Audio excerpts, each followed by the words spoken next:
Praise the lord.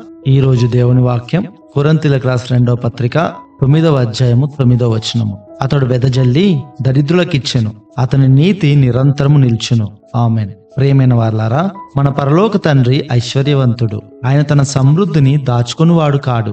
అక్కర కలిగి అడుగు ప్రతివానికి ఆయన ధారాళంగా దయచేవాడు. ఇచ్చుటలో ఆయన ఆనందించు దేవుడు. ఆయన తన దాతృత్వమును కేవలము ఈ లోకపరమైన అవసరాలను తీర్చడం కోసమే కాదు, ఆత్మీయంగా మనను బలపరచుటకు తన ఆత్మను, జ్ఞానమును, ధైర్యమును కూడా అనుగ్రహించును.